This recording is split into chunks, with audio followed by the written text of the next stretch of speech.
Good morning, it's Jonathan Barratt with the morning debrief for Thursday, June the 10th. The current time is 8 o'clock.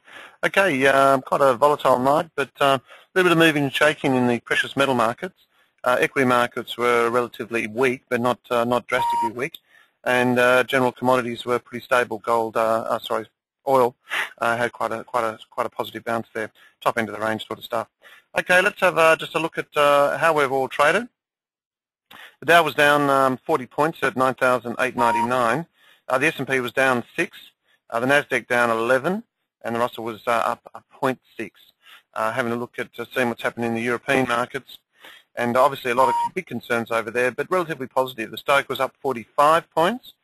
The FTSE was up 57. The DAX was up 116, and the CAC up 66. So quite positive, obviously, in Europe.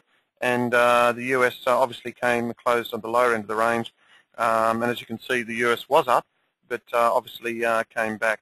I think that purely had to do with the back of what was happening with Obama in terms of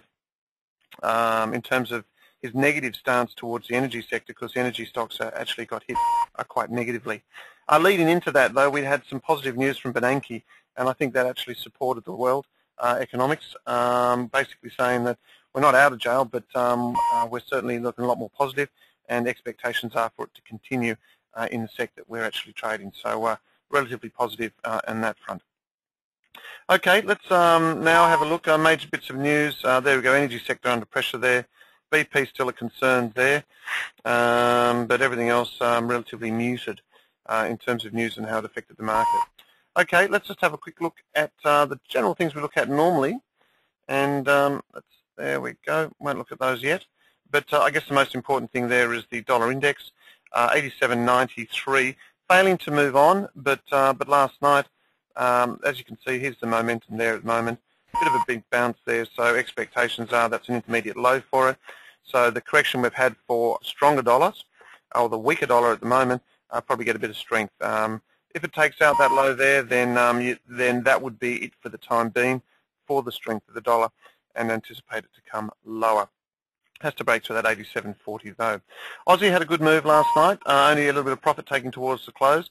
82.76 is where she's trading now, but we did get quite a strong move there, and had quite a bit of a bid there up to that 83.40, so that's quite good in itself. Euro managed to get through 120 for the first time in some time, and we really need to see it back to that 120.20 in order to be encouraged that the trend is certainly intact for it. Moving on to some of the commodities, crude, quite a strong night, 74.08, and we did get back through that 75, and it's sort of, when you look at it, 74.06, where 75 is the key for it. Really needs to take out that 75.20, and if we see that, then I'll be a little bit more comfortable as to what's happening.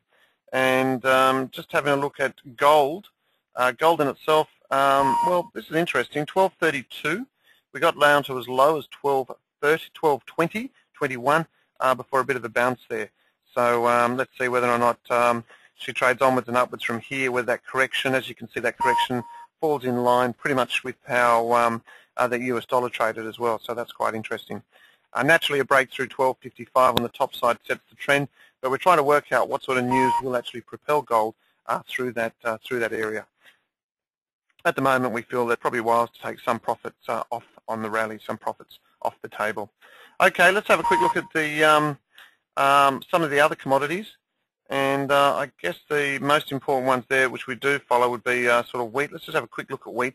I also want to have a quick look at soybeans, because soybeans had a bit of a bounce, and that could mean that China will come back on the bid for soybeans and see it higher. But just having a quick look at wheat, if I could hurry up and come up, there's wheat. Still looking quite negative on the downside, and that's due purely because of the harvest, that harvest area coming on, so that doesn't look too positive. But soybeans, I think, in itself, there we are, as you can see, right on the low there. I mean, it is right on the low. So let's see what happens, see how that unfolds. One thing you're best to have a look at is soybeans, and see how that's unfolding. A little bit of that chart still looks quite impressive for myself, but having a look at that hourly chart, you can see that yeah, perhaps we will get a little bit of a lift pretty soon, and see prices actually start to trade. There's the movement higher for it. Quite an aggressive move there, just in a couple of hours, 9:30 to 9:50.